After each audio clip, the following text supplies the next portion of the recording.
Alors bienvenue dans ce nouveau chapitre où nous allons découvrir ensemble comment communiquer avec une base de données avec Laravel. Et on va découvrir son ORM et Eloquent. Alors ORM, si vous n'avez jamais entendu parler, c'est le diminutif de Object Relational Mapping, ce qui ne nous aide pas forcément à comprendre son rôle, mais ce sont des classes qui vont nous permettre d'interagir avec les données en base de données et qui vont permettre de les représenter sous forme d'objets. Vous allez le voir, c'est plutôt simple à l'utilisation une fois que l'on a compris le principe. Alors évidemment, nous actuellement, on n'a pas forcément de base de données pour travailler. Donc on va utiliser la base de données la plus simple, on va utiliser une base de données SQLite, mais ça s'adapte très bien, quel que soit le type de base de données. Laravel supporte MySQL, MariaDB, PostgreSQL et beaucoup de systèmes de gestion de base de données. D'ailleurs, vous pouvez voir ça en allant dans la partie configuration et en regardant le fichier database.php. Si vous descendez un petit peu, vous allez voir qu'il y a différents types de connexions en fonction du type de base de données qu'on veut utiliser. SQLite, MySQL, PostgreSQL, SQL Server, et vous pouvez même en rajouter d'autres. Alors pour mettre en place SQLite, on va modifier le fichier d'environnement, donc le fichier .env, et au niveau de la partie DB Connection, on va mettre SQLite. Et on va retirer les autres informations. Ça va permettre justement à Laravel de savoir qu'on veut utiliser ce type de connexion-là. Donc dans le fichier database.php, ça veut dire qu'il va utiliser cette connexion.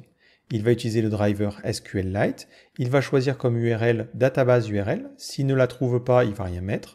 Le nom de la base de données sera database.sqlite par défaut, et donc on n'a rien à faire. Alors nous, on aimerait bien maintenant pouvoir interagir avec une base de données qui contiendrait des articles. Donc il nous faudra commencer par créer cette table et créer les informations qu'il y a à l'intérieur. Mais heureusement pour nous, on n'aura pas forcément besoin de le faire au travers de SQL, on pourra utiliser le système de migration de Laravel.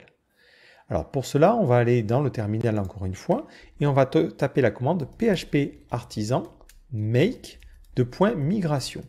Donc ça veut dire qu'on va créer une migration qui va permettre de rajouter des informations dans notre base de données. Et ensuite, on doit donner un nom à notre migration. Donc nous, on va l'appeler create post table. Automatiquement, ce fichier va être placé dans le dossier database/migration. Donc je vais me rendre dans ce dossier-là. Ici, on va aller dans le dossier database, migration. Donc il y a quelques migrations qui ont été créées par défaut, on ne va pas s'en occuper. Et notre nouvelle migration. Donc à ce niveau-là, voilà comment ça fonctionne. On a deux méthodes, une méthode up qui permet d'expliquer comment générer les données correspondant à cette migration et une méthode down qui permettra de faire l'inverse. Par exemple ici, qu'est-ce que ça dit? Ça dit, je vais créer une table qui s'appelle post avec sans S, alors ça ne nous va pas, donc je vais rajouter un S ici et ici. Donc je vais créer une table qui s'appelle post et à l'intérieur, je vais créer un champ qui sera un ID en auto-increment et des champs qui permettront de connaître à quel moment a été mis à jour ou créé chaque ligne. Si jamais on souhaite revenir en arrière sur cette migration, il se contentera simplement de supprimer notre table. Donc l'avantage de ce système de migration, c'est que ça vous permet d'interagir avec la création des tables avec une API PHP plutôt que de devoir faire du SQL. L'avantage, c'est que ça s'adapte quel que soit le système de gestion de base de données que vous utilisez. C'est interopérable et c'est ça qui est plutôt pratique. Alors moi, dans mon cas, pour mes articles, on va rajouter des informations. Je vais lui dire, grâce à ce paramètre table, j'aimerais bien avoir une chaîne de caractères qui va s'appeler title, qui sera le titre de notre article. Je vais aussi lui dire, j'aimerais bien rajouter une chaîne de caractères qui sera le slug. Pour le cadre du slug, je peux lui demander aussi à ce que ça soit unique. Je vais enfin lui demander d'avoir du contenu pour cet article-là. Donc on va ici utiliser un long text. Et on va l'appeler content. Donc ce système de migration me permet de définir la structure de mes tables. Vous pouvez aussi changer les commentaires si vous le souhaitez. Une fois que l'on est satisfait, on va pouvoir démarrer notre migration. Pour cela, encore une fois, il faudra se rendre sur le terminal et on tapera la commande php artisan migrate. Lorsque je vais appuyer sur Entrée, il me dit attention, la base de données ici, elle n'existe pas. C'est effectivement le cas, donc oui, je veux la créer. Il va créer le fichier .sqlite parce que j'ai choisi une base de données SQLite et il va générer les migrations. Si je reviens au niveau de mon projet, que je regarde le dossier database, j'ai maintenant un fichier database.sqlite. Si je regarde le contenu de cette base de données, moi je vais le faire directement depuis mon éditeur parce qu'il me permet de le faire, mais on va voir qu'il y a bien nos différentes tables et on a la table post qui va contenir les champs que l'on a demandé. un ID, un title, un slug unique, le contenu et les timestamps, donc la date de création de chaque article et la date de mise à jour. Donc voilà pour créer des tables. Mais nous, ça ne nous suffit pas. On aimerait bien être capable de récupérer des informations, mais aussi d'en sauvegarder.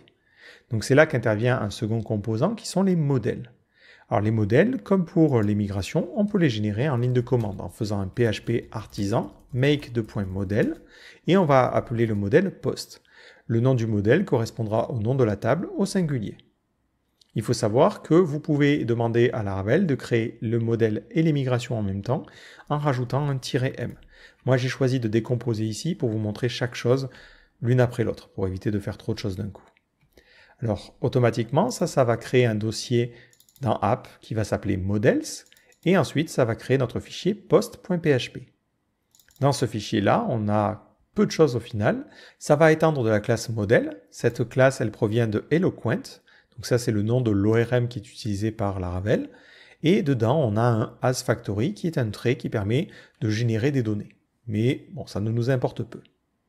Et c'est tout ce que l'on a à faire pour représenter nos informations. Donc l'avantage, c'est qu'on va pouvoir utiliser cet objet pour communiquer facilement avec notre base de données. Alors on va faire un petit exemple concret. On va se rendre dans web.php et on va aller dans la route de racine du bloc, celle-ci.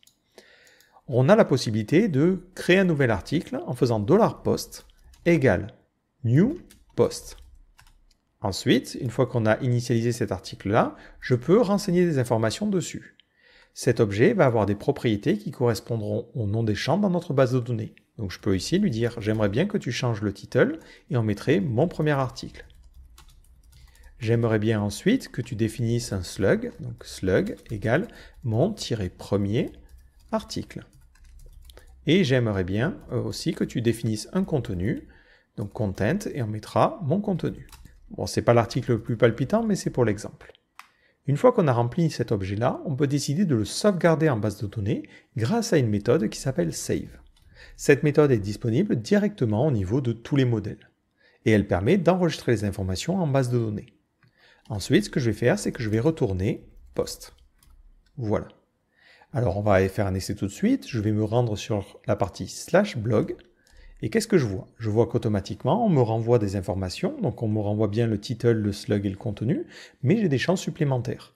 Automatiquement, il utilise le système de timestamp pour sauvegarder la date de mise à jour et de création de mon article. Et il a aussi récupéré l'ID depuis la base de données. Vu que c'est le premier article, il a l'ID 1. Si je regarde au niveau de ma base de données maintenant, hop, on va voir que cet article a bien été créé. Donc vous le voyez, cet objet post va nous permettre d'interagir avec la base de données.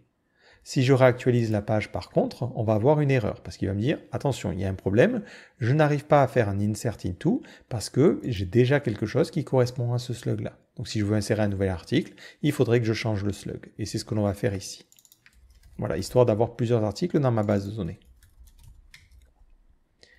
Si je réactualise ma page, hop, voilà, j'ai mon second article qui a été créé et on voit bien qu'on a ces informations-là. Donc en plus de pouvoir créer des articles, on va pouvoir utiliser ce modèle post pour aussi récupérer des informations. J'aimerais bien par exemple récupérer tous les articles depuis ma base. Dans ce cas-là, ça fonctionnera au travers de méthodes statiques sur notre classe post.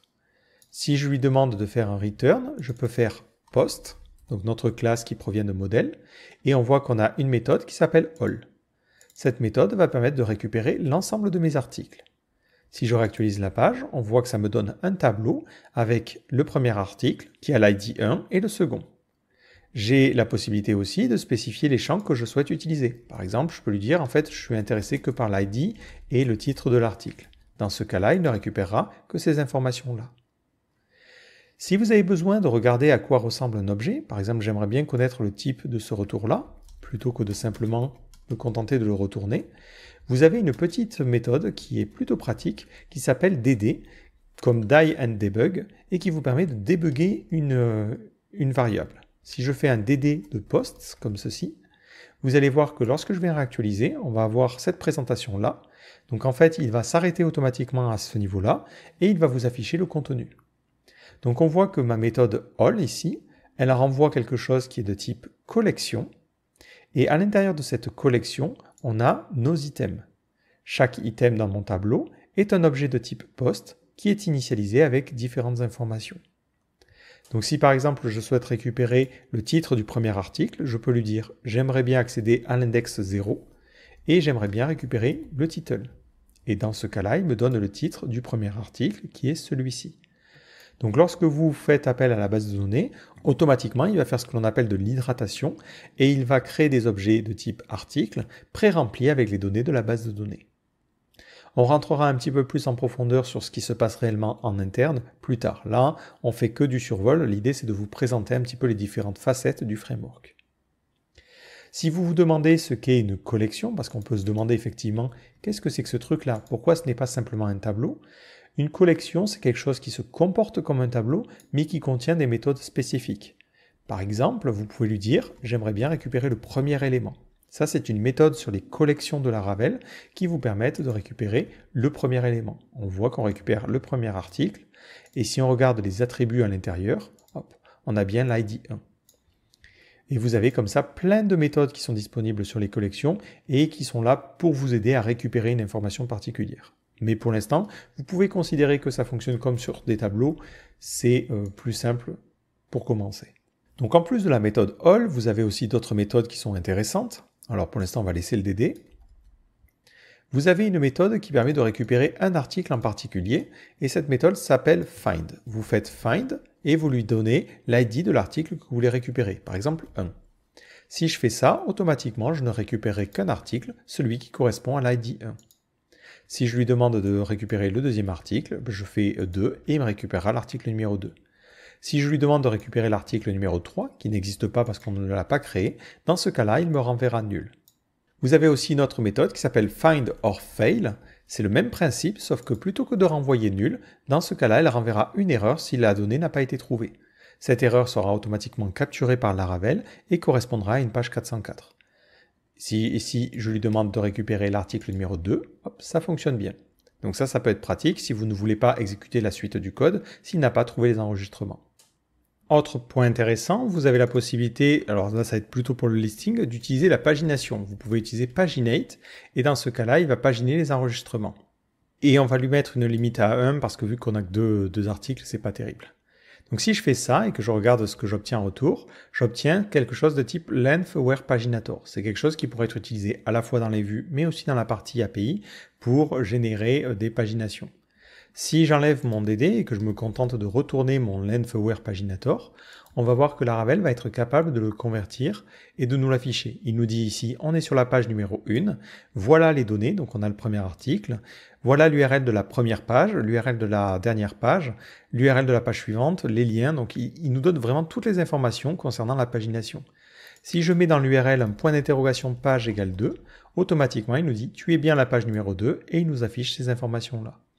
On a même la possibilité de lui spécifier ici les champs. Par exemple, je peux me dire, je ne veux pas qu'on explose trop ma base de données, et donc je ne vais exposer que l'ID et le titre. Et hop, ça fonctionne bien, et on a le système de page qui fonctionne. Si je vais à une page 3, 4 ou 5, on voit qu'on n'a aucune data. Donc c'est super intéressant parce que si vous voulez au niveau de votre API, mais aussi au niveau des vues que l'on verra plus tard, gérer une pagination, vous n'avez que ça à faire et il est automatiquement capable de paginer vos articles tout de suite. Enfin, pour finir de parler de la récupération des informations, vous avez la possibilité d'utiliser le système de Query Builder qui va permettre de concevoir des requêtes. Alors là, ce n'est pas forcément expliqué dans la partie ORM, mais c'est dans la partie database. Vous pouvez concevoir des requêtes spécifiques en partant notamment du modèle. Si par exemple on veut mettre des conditions, des joins ou ce genre de choses, on va avoir des méthodes qui vont être associées. Imaginons j'aimerais bien récupérer tous les articles qui ont un ID qui est supérieur à 0. Ce que je peux faire, c'est ici lui dire je pars de poste et je vais mettre un where. Et je vais lui dire je veux que l'ID soit supérieur à 0. Et ensuite, je peux lui dire j'aimerais bien récupérer le premier élément ou récupérer tous les éléments en mettant ici get. Si je relaisse mon DD à ce niveau-là, on va voir qu'à ce niveau, il va récupérer une collection avec nos deux items. Si je lui dis je veux tout ce qui est supérieur strictement à 1, dans ce cas-là, il ne retrouvera qu'un élément. Et avec ce Query Builder, on peut continuer à rajouter des méthodes. Par exemple, je peux lui dire je veux une limite à 1. Et dans ce cas-là, il rajoutera un limite 1. Et ça vous permet en fait de construire l'équivalent d'une requête SQL, mais en utilisant du code. Alors on peut se demander quel est l'intérêt de faire ça.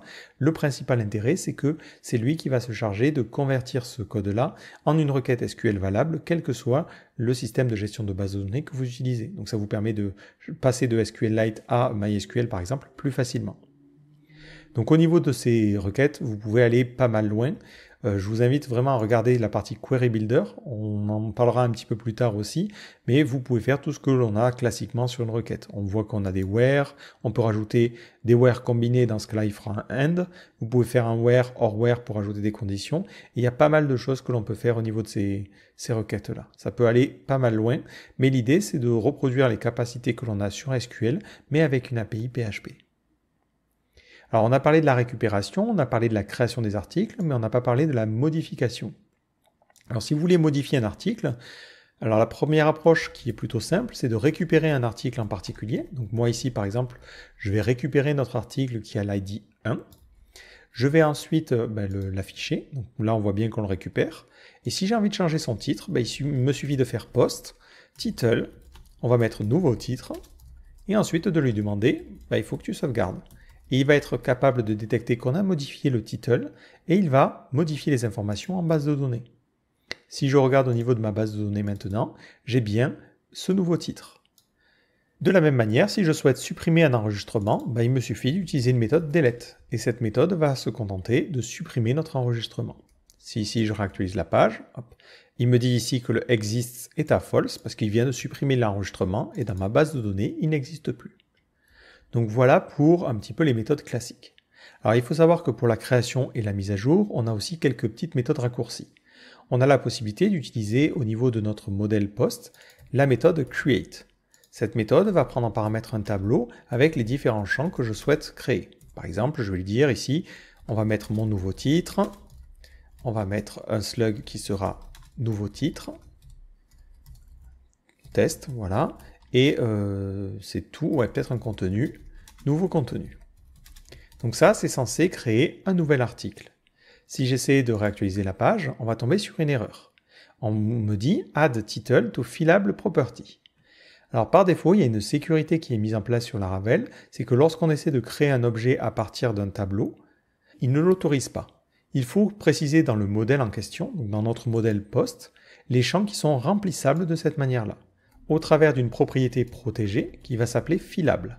Et on va lui donner un tableau contenant l'ensemble des informations. Donc je vais ici lui dire, j'aimerais bien avoir le title, j'aimerais bien avoir le slug et le content de remplissable. Alors pourquoi il y a cette sécurité? Tout simplement parce que souvent ce que font les gens, c'est que lorsqu'ils utilisent un create, ils récupèrent toutes les informations provenant de la requête, en faisant quelque chose comme ça. Et ça mène évidemment à des problèmes en termes de sécurité, parce que quelqu'un pourrait renseigner un article qui est prédaté ou post-daté s'il connaît le nom de vos champs. Donc pour éviter ce problème de sécurité, on va avoir ce garde-fou fillable qui va permettre de spécifier les champs remplissables.